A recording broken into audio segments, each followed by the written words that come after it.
This is Inside the FLX from FingerLakes1.com, our Tuesday morning live edition. I'm Ted Baker, and we're joined by our friends from Seneca County Cooperative Extension. Ave Bauder and Rachel Williams are here. Good morning, and welcome back. Good morning, Ted. Good morning, Ted. So, Ave, I just want to start with kind of a general update here. Are we now beginning to enter, hopefully, post-pandemic mode in terms of in-person programs and things? I believe we are, Ted, finally, and again, knocking on wood.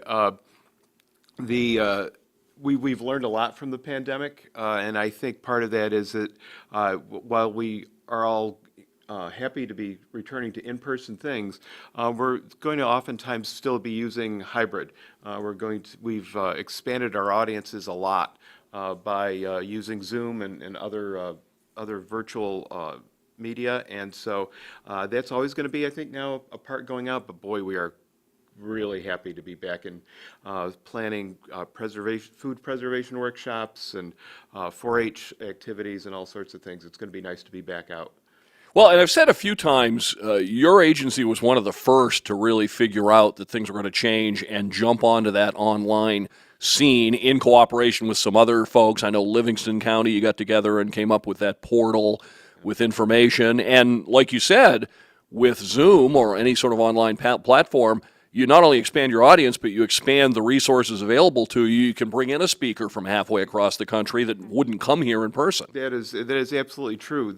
Our craft beverage conference last year, when we did that, the keynote speaker was the guy who wrote the beer book from Portland, and also I was just at my Finger Lakes Great Program meeting, and our BEV conference, the big conference that happens around wine business and wineries and vineyards.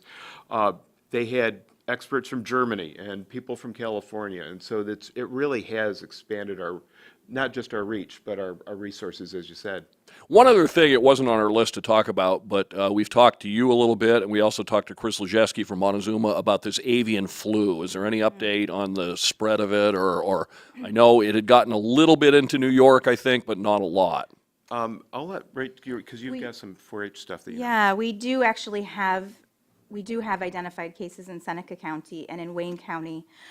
Currently, we have great information on our website, which I know you always direct everybody to our website, Ted, that actually shares basically what you need to do to protect yourself. Obviously, things are, if you have a flock of any kind, we want to keep it covered. That's a big deal because it's coming from waterfowl.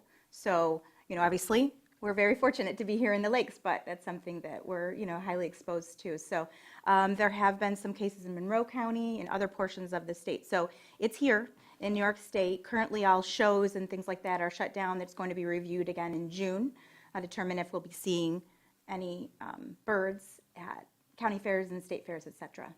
All right, SenecaCountyCCE.org is that website for those resources, and we'll hope that will lessen up here at some point. Let's talk about the farm-to-school home gardening kits. I know most or not, if not all of those have been distributed. Where did that idea start with, and where do the seeds come from? This is actually one of my favorite stories about how extension works. It started 3 years ago when Patty Payne, our horticulture person, said, so Yates is going to do seeds. They're going to hand out seeds, and we thought, Master Gardeners, we could put them in the libraries and things and this is, of course, as the pandemic is kicking in and everybody's closing down. And this came up at a staff meeting, and then the farm to school people said, well, we can't doesn't look like we're going to be able to get to the gardens this year. And it just ended up snowballing into this, okay, so why don't we get seeds, and we won't just put them out for people to grab, but we will package them in so that people could do a garden salad. And so garden salad, so what are we going to put them in? And it turned into, well, we do the recycling education for the county. We could get bags that we could then promote recycling, but we could put all the seeds in those, and we could have the kids sign up and get them out. And well, how are you going to start the tomatoes? Because not everybody. And so we then had composting or potting soil that we provided as well. So it really was this very organic. I'm sorry about that, but it just started with this one little idea of why don't we hand out seed packets at the library? And it expanded into this, well, let's get them out to the schools, let's get them out to people that want them and need them. We ended up handing them out at the food distribution things. They went home because at that point the schools were closed, and so they were going out with lunches to get to the people at schools. And then it was just so successful that we said, okay, and then we're still had another year's worth of pandemic. So it was like, well, let's do this again. And this year it was just not even really a discussion. It was like, okay, well, we're doing this. And so we've gotten out, as you said, about 800 or so this year. Last I checked, there were still a few bags down in the lobby of the where do we live? Oh, yes, the shop center in Waterloo, and so you can still get those up. We're out of soil, so you'll have to start your own your tomatoes themselves. But and this year we actually included a potato. Things, yeah. So Yeah. and and all the instructions on how to get yourself started. So And of course, the great. farm to school program has just been terrific. I mean, you have kids now enthusiastic about not only eating their vegetables, but helping grow and make them.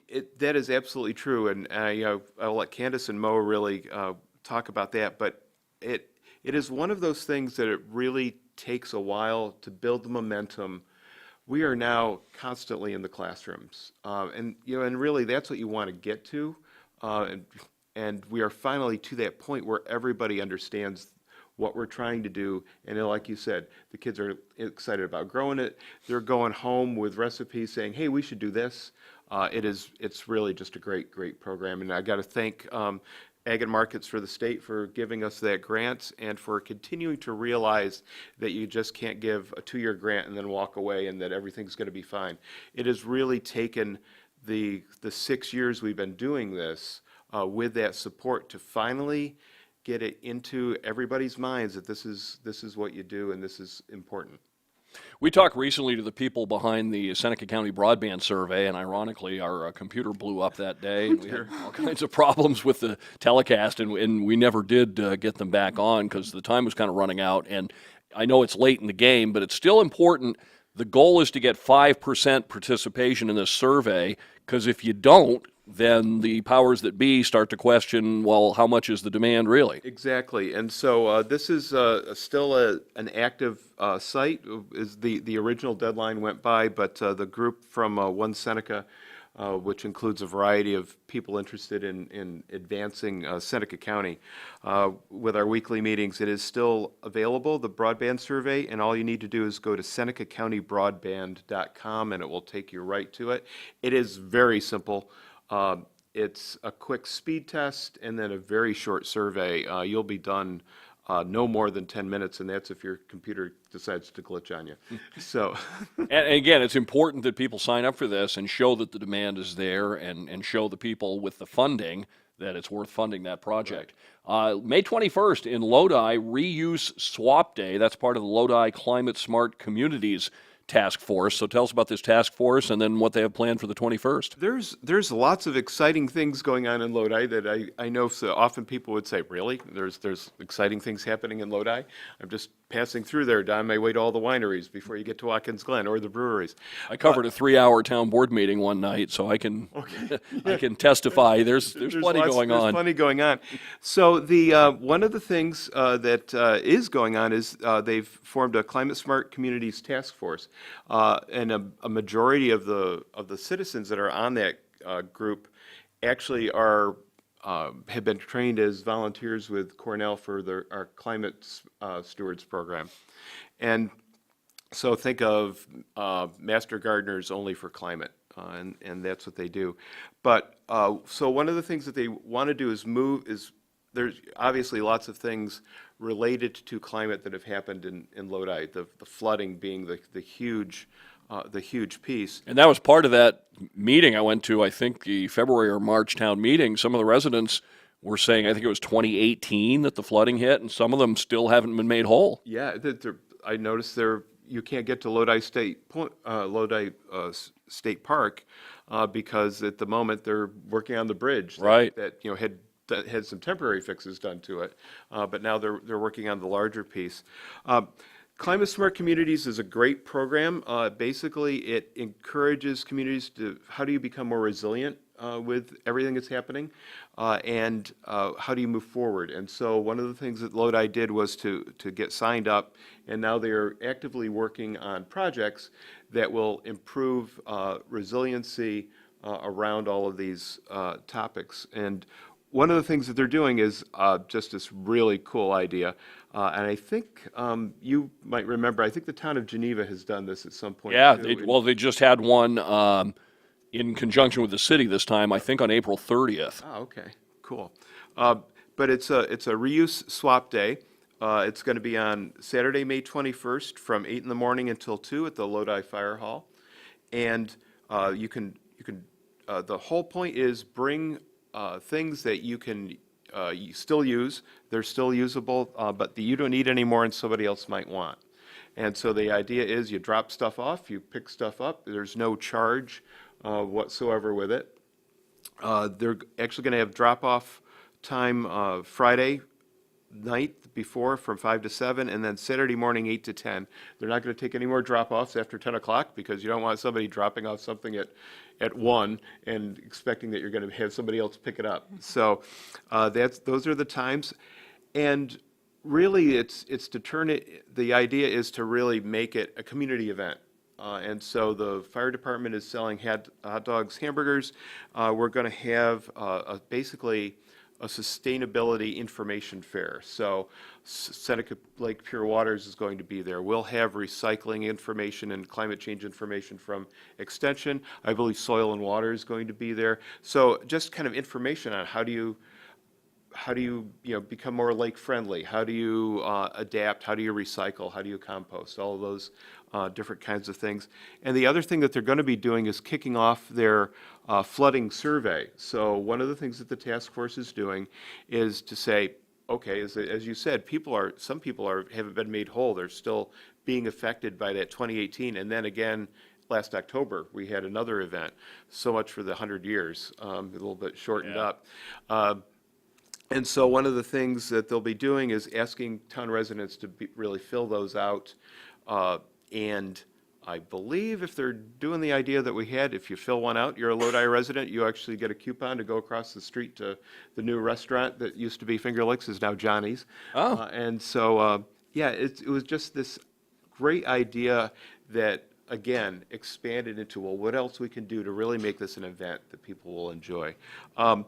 Just really, obviously no broken items. And then what they're not looking, they don't want mattresses and pillows and bedding, baby cribs or car seats, because all those things have to be, they don't want upholstered furniture or clothing. And then, of course, all the other stuff that you would expect that nobody would want, like hazardous waste and things like that. But everything else, furniture that's unupholstered, kids' equipment and toys, garden equipment, kitchen equipment, office equipment, toys and school supplies, home decor, tools, houseplants. They're actually going to as well. So Wow. Perennials and houseplants. So if you've still, I know that the people from the Lodi Community Garden were going to bring some stuff that they were able to separate out, and it's like, we got too much of this here. Well, I pretty sure there's going to be chives available. I was just at a. Wow. So they'll go very well With those your potatoes. potatoes. Exactly. Absolutely. Exactly. If you want to find out more about these topics that we were just talking about, we talked to the folks. It was called Mission Zero, was the event in late April between the city and town of Geneva, and the town does their Fix-It clinic where you can actually bring in broken things, and they have people on staff that will fix them up and give them a second life. And also, speaking of lake-friendly living, this is Lake-Friendly Living Month during May. We talked to Maura Toole just recently, and they have a series of both in-person and online seminars on lake-friendly living topics going on throughout the whole month. And hooray, hooray, hooray, Celebrate Commemorate is back. Celebrate Commemorate is back. We are so happy, especially, and Rachel and I are both, born and raised in Waterloo. It is so good to be actually back, and nobody's going to stop us at this point. People should be at this point aware that Waterloo is indeed the birthplace of Memorial Day, and we take that Memorial Day weekend to both celebrate the freedoms that we've received as a result of the sacrifice of our soldiers over the years, and but also to commemorate their memory. And I will do my usual plug. Remember that Memorial Day is when we recognize those people that died in battle. We actually also have Veterans Day and Armed Forces Day for other people that, but just remember that's what Memorial Day is really about. Now, before we get to CCE stuff, will you be doing your Civil War encampment? We will be doing our Civil War encampment, so please come by Oak Island. We will have all sorts of units, including Reynolds Battery doing artillery demonstrations, and we are happy to say that we again have Fritz Klein, who portrays Lincoln in Springfield, Illinois. This guy is the consummate Lincoln. Yeah. You talk to him and you think you're really talking to Lincoln. He keeps in that mindset. We also have Carolyn Evans coming, who will be portraying Harriet Tubman on Saturday, and she'll be portraying Sojourner Truth on Sunday. Variety of activities. And the other thing, not quite Civil War period, but he is absolutely great. So Gib Young will be back portraying Teddy Roosevelt, and he will be around town. He will actually be helping on Saturday to dedicate the battles casualties plaque at the American Civil War Memorial. He will be handing out teddy bears on Sunday with the kids' tent in the main park. It is worth coming just to catch any of them. They are the best in the country at those portrayals, and so we're very excited to have them back. And then, of course, Rachel, the culinary tent, some of the best food in the Finger Lakes, and lots of education.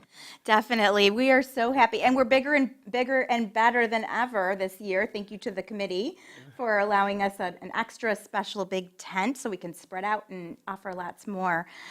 So we are there all day long on Saturday and Sunday. So 10 to 5 on Saturday, 9 to 4 on Sunday, filled up with lots of great fun and food and education. It's a great opportunity to highlight our food and family program. We actually will have everything from breakfast smoothies in the morning to how to make yourself have a colorful plate, which would include obviously our make a rainbow vegetables, but also grains, to our food preservation and growing culinary herbs on Saturday, as well as Wegmans chef Rick. I wanted to make sure I had the right name. We'll be highlighting the summer Wegmans recipes too. So we're really thrilled. Our farm to school program will be highlighted as well with some of those recipes. And on Sunday, we head back in with our SNAP-Ed New York partners. We have one on Saturday, one on Sunday, highlighting Rethink Your Drink, which I know I've talked to you about before, Ted, in previous conversations we've had, where we look at healthier drink choices and how to create them, how to plan for when the best time is to partake of them. And then we'll have our annual skips a couple years because of the pandemic, but our 5th annual Junior Iron Chef competition, where middle school and high school youth actually form teams of 3 to 4 students, don't need to be in 4-H already to participate, where they'll be provided with a carnival food, or festival food in this case, where we'll also provide ingredients from local products, local healthy products, fruits, vegetables, grains, cheeses, meats, etc., be able to recreate a recipe and right in front of our eyes. And there's a lot of different parameters, but it's so much fun. It's highly competitive. Ave always likes to say it's like Chopped on TV. Yeah. It's really cool. And it's a fan favorite. And I can't tell you, you were talking earlier about how much we're bringing things back to in person. And obviously, as Ave said, we are being flexible in how we provide things. But in recent experiences, we just had Produced in New York in January, and public presentations just this past month. Everybody keeps saying to me, all the kids, I can't wait, I can't wait, I can't wait. And they're naming all of these things, Junior Iron Chef being one of them. So we're thrilled to be able to bring it back, and we're excited for the weekend. And kind of a related note, I won't put you on the hook for any specific dates and times, but farmers markets openings are coming up. Oh, yes, they are. And you're right. Thank you for not putting me on the hook for the exact dates, Ave. You can We're put me on the coming hook right up. for one. All right. So the Ovid Farmers Market will open on June 17th, and the only reason I know that is that will also be CCE Day at the Ovid Yes. Farmers Market. Is that at the Three Bears? That's at the Three Bears, yes. So that will be, I know it's June for the other two, and I'm sorry that I. That's okay. I was going to try to quickly look it up. No, for you. I mean, we'll well, certainly talk about that And when it it's gets closer. definitely- Right, for sure. And it's definitely something that we're in line to be a part of as usual. in multiple Yeah. ways. I mean, what's so nice about these programs we're talking about here today is they cross all of our program areas, as does the farmers market. So we'll all be present at times across that spring, summer, and fall season, and we'll have lots of great fun. And the CCE days we'll be having at the markets. So bring us up to date on 4-H, starting with, I always like to do this, and that is for people that haven't followed closely, the evolution of the curriculum, the addition of STEM or now STEAM into it, and how you've kept the traditional agricultural base and animal base and plant base of 4-H, but have advanced it to cover today's science as well. Sure. So, I know we have these great conversations about this. So, in New York State, we actually highlight 4 program pillars, one being civic engagement and citizenship. So that's everything from a small community service project to leadership, public speaking, work with government, etc. We also have the pillar of sustainable food and agriculture. So that's where that piece comes in, where we focus on a lot of what we've been discussing here this morning. So the growing of food, the production of food, the growing and production of other products that we use for things such as fibers, et cetera, as well as agriculture around animal science, crops, et cetera. We also have STEM or STEAM, like you said. So that's more, obviously everything we just talked about was also that, but that's more focused on science, technology, engineering, how the arts incorporates in that, and math. So we have things that fall under that are like robotics, computer programming, engineering, our science experiment, which I know we talked about before, drone discovery. So really everything under the sun and how those pieces all come together. And like I said, there's a lot of crossover. And then obviously we also have, I'm missing hold on. Healthy living. How did I leave that out of the mix as we've been discussing it all day? And healthy living also isn't just food and physical fitness. It's also our whole body health. So we're talking about social emotional wellness. We're talking about mental health, all of these pieces, because really we don't exist in a bubble, right? Yeah. And how everything comes together. And again, that crosses over into those other areas as well.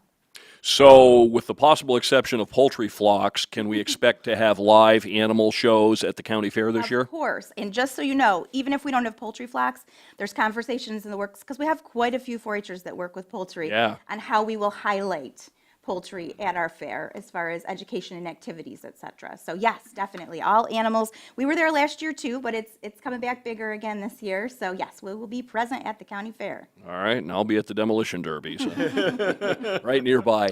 So, I thought there was one other thing I wanted to ask you about, and I forgot what it is now. About joining up. If somebody wants to find out Definitely. more about 4-H and Never too become a late. member.